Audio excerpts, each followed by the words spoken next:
Hey everybody, Garcia here. Today we're going to be coming up with crazy, ridiculous products and how to advertise them in this party game, Guerrilla Marketing.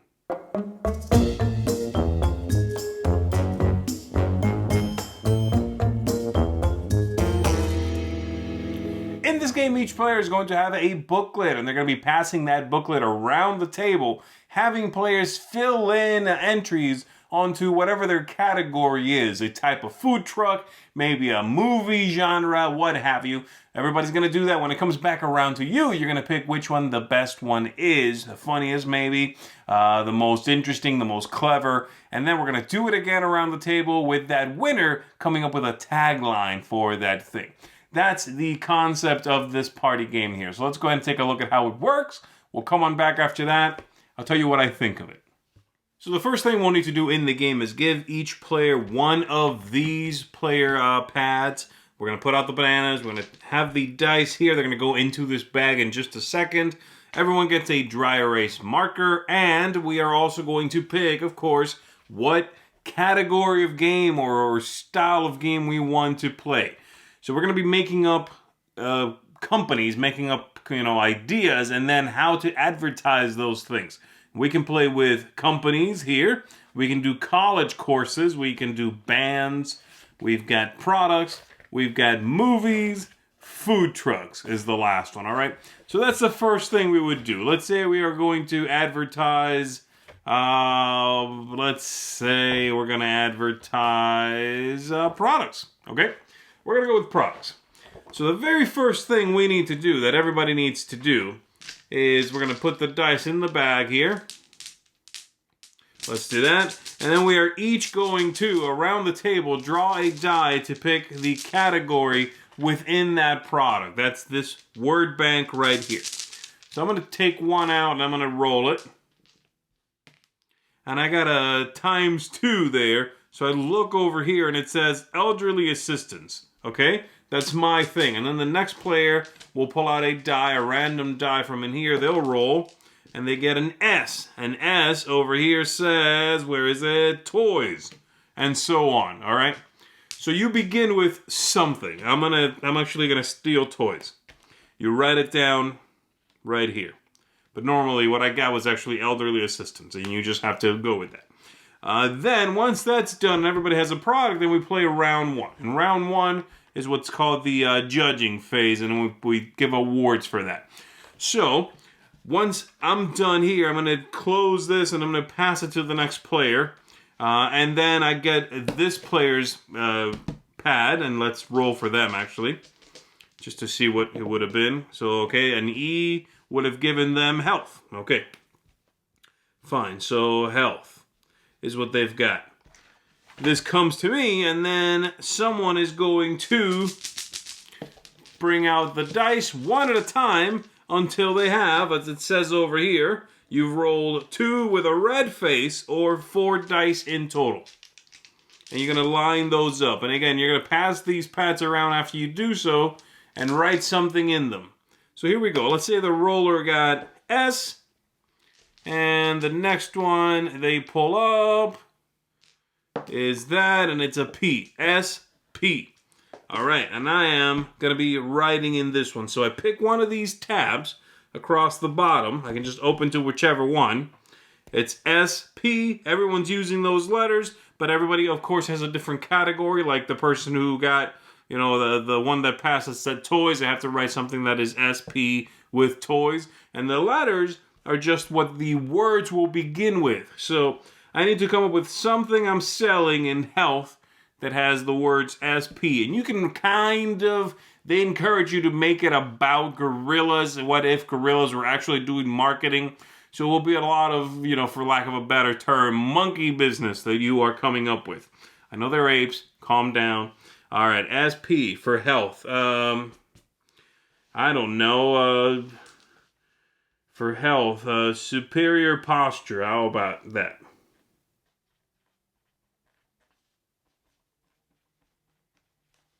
There, so I write that down. I put a little X right here to let people know, hey, that one's taken. And then I pass this along. And then I get the next one from over here, which is whatever that person's category was. What was their category? R would have given them kitchen. Okay, fine. It was kitchen stuff. And now the next player will grab these and roll them one at a time. I know I'm going back to fill in categories. That would have happened, of course, at the same time for everybody, and you make sure that they're all different. So here we go. The next player rolls A, then they roll a P, then they roll a K, and that's it, because there's 2 red ones. So A, P, K, I have to come up with something for the kitchen with that. Somebody already wrote in one of these, let's assume. So I'll go to the next one. There we go. A, P, K for the kitchen. Well, it's going to be something Primate Kitchen. I'm going with that. Primate Kitchen. And then the A is going to stand for aromatic.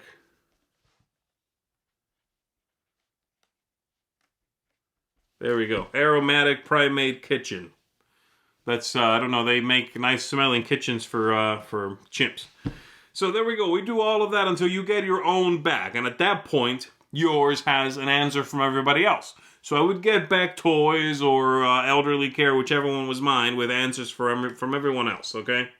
At that point then, we go on to judging. We actually do the judging itself. You pick whoever you want to start. That player is going to do this judging. You reach in the bag, you grab a die, you roll it, and this is what you're judging on. Now, be aware, you only know this after everyone's written one, okay? Or in every book, I should say. You check over here, most desired on Black Friday. Okay, fine. And then we go through them, or you go through your own, and you see which one the winner is. You can, they say in the rulebook, you can choose to use the thing you rolled here, or you can just go with the funniest, which is kind of interesting, because then why am I doing this? But all right. That's fine, too. So I would go through them. Oh, aromatic Primate Kitchen. Haha, not that funny. I might pick one that is kitchen and it's called, I don't know. It was called Blend Troubles Away. And so I put the winning title here. Blend Troubles Away. Everyone's doing this in turn order for their own. Everybody has to roll for what they judge on. And in fact, I did that wrong. You're supposed to roll 2 and then pick the one. So let's say I rolled a P first and then I rolled an O over here. So for P it says most frightening side effects. And then for O is most desired on Black Friday, and I pick which one. I'm going to go with most desired on Black Friday, though obviously I wouldn't, because this is funnier. All right, so that's how that works. Once everyone's done that, you can actually erase these and just leave the funniest one up here, the winning title.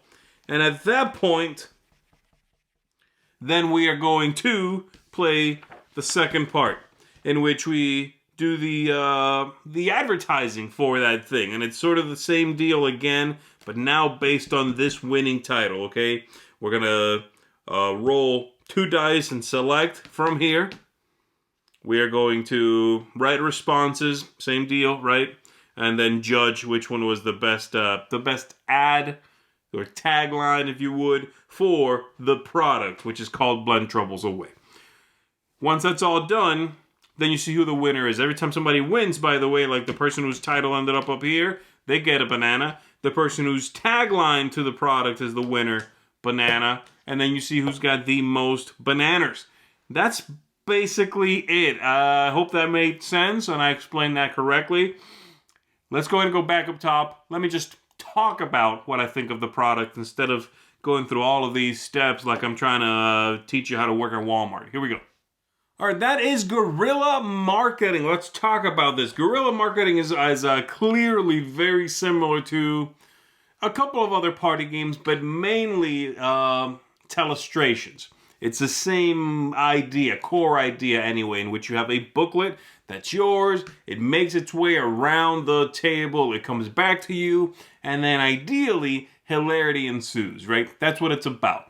This one has a lot more structure to it. I think Telestrations is a very funny game. with a lot of sort of big chunks of it being quiet because everybody's either drawing or writing something.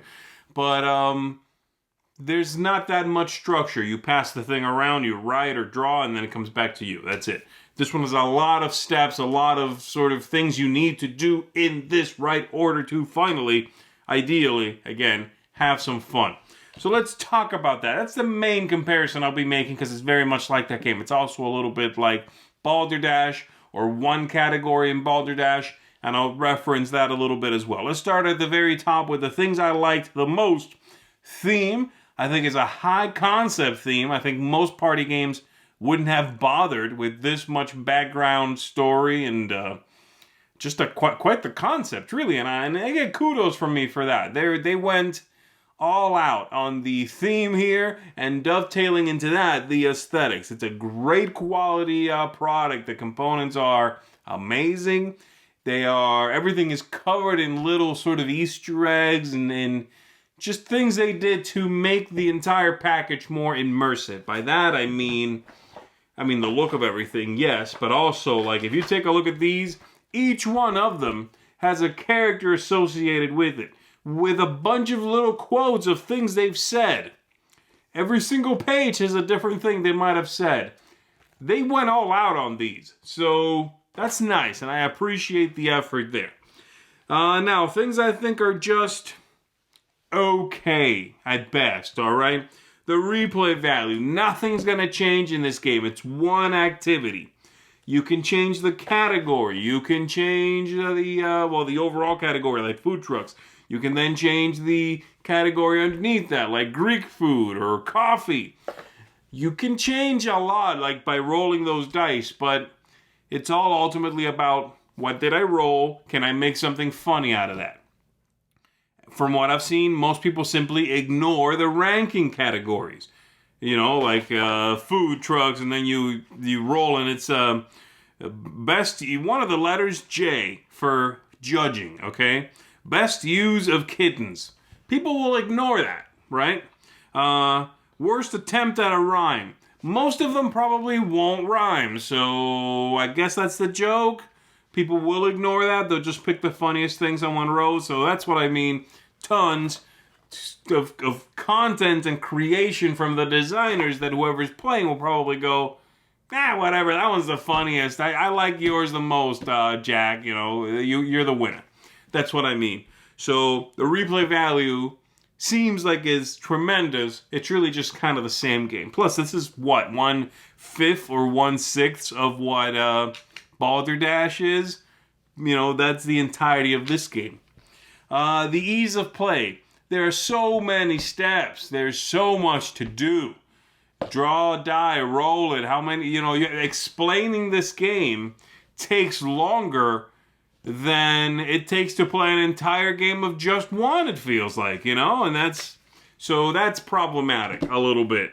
Lastly, tactics and luck and strategy. I'm not going to harp on this one too much. It's just not there, and it's kind of silly, but it's also, I'm not giving it a thumbs down, but it's not getting a thumbs up. It's not bringing anything that interesting to the table that you haven't seen before, right? Now, my biggest hit here is the game arc. It really is, unfortunately, just too slow, too procedural to be funny. If they're, or to be very funny, I should say. That makes it sound like it's not funny. I disagree with that. I think it's funny. It's a funny idea. You can definitely get some funny concepts.